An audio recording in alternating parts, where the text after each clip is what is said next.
Öksürük nedir? Öksürük, esasında akciğerleri mekanik, kimyasal ve termal etkenlere karşı koruyan karmaşık refleks bir olaydır ve bu yönüyle solunum sisteminin savunma mekanizmalarından biridir. Amacı, yabancı maddelerin hava yollarına girmesini önlemek ve bunların ve hava yollarındaki salgıların dışarı atılmalarını sağlamaktır.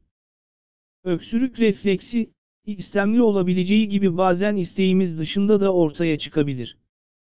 Öksürüğün ortaya çıkmasına neden olan duyarlı bölgelerde öksürük hücreleri, reseptör, vardır. Bunların en çok bulundukları yerler gırtlak, ana nefes borusu ve büyük bronşlardır. Ama burun, sinüsler, yutak, kulak zarı, dış kulak yolu, kalp zarı ve hatta midede bile öksürük hücreleri, reseptör, bulunur. Ayrıca beynimizde, solunum merkezi yakınlarında bir öksürük merkezi vardır.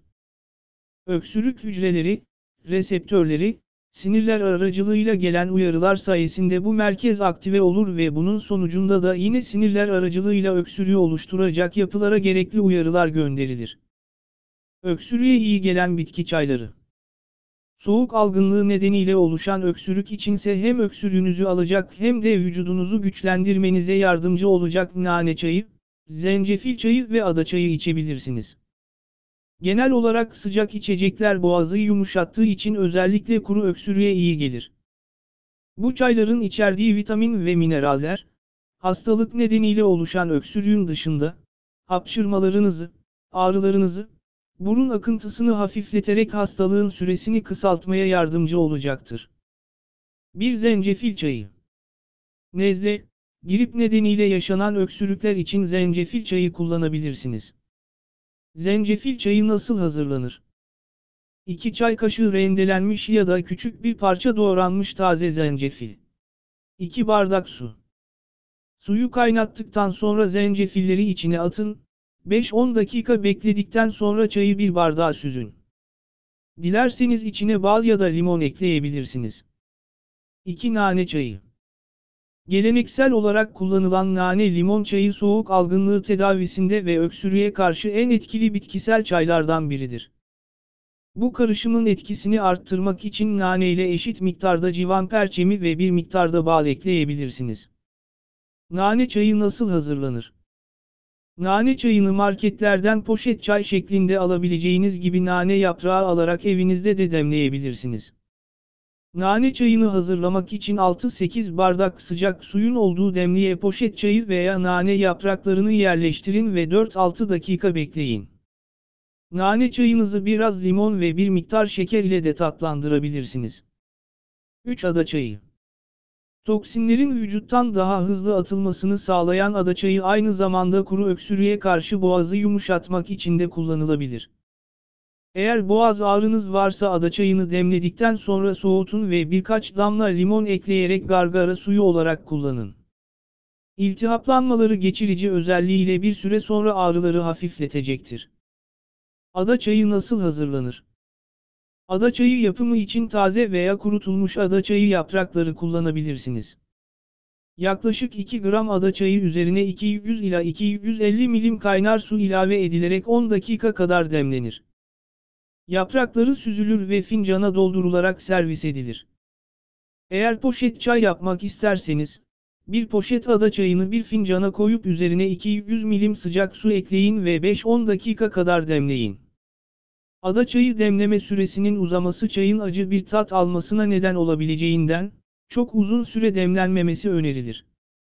Şeker yerine bal kullanabilirsiniz. 1-2 dilim limon ilave ederek lezzetini arttırabilirsiniz. 4 kekik çayı. Kekik çayı ses yolu ve akciğerlerdeki enfeksiyonlar için çok faydalı ve iltihap giderici özelliğe sahiptir. Ağrıyı gidermesinin yanı sıra öksürüğe sebep olan sorunun köküne inerek iyileşmeye yardımcı oluyor. Antibakteriyel özelliği sayesinde eğer öksürmenize neden olan mikroplar varsa kekik çayı onları öldürmeye çalışacaktır. Kekik çayı nasıl hazırlanır? 1 çay kaşığı kurutulmuş kekik yaprağını bir bardak sıcak suya ekleyin.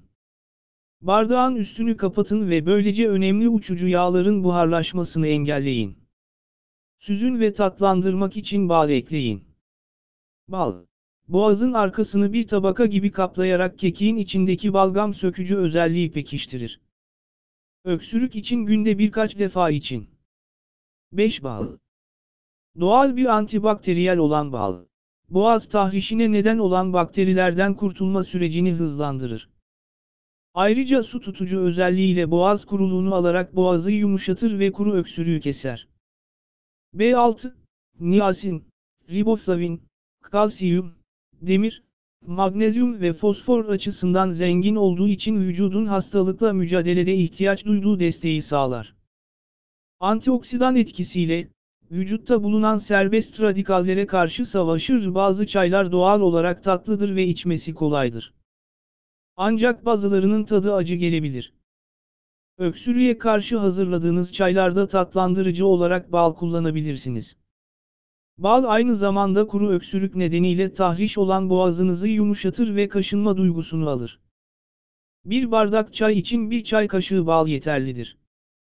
Varsa organik bal kullanmanız daha iyi bir seçim olacaktır. Ballı su nasıl hazırlanır?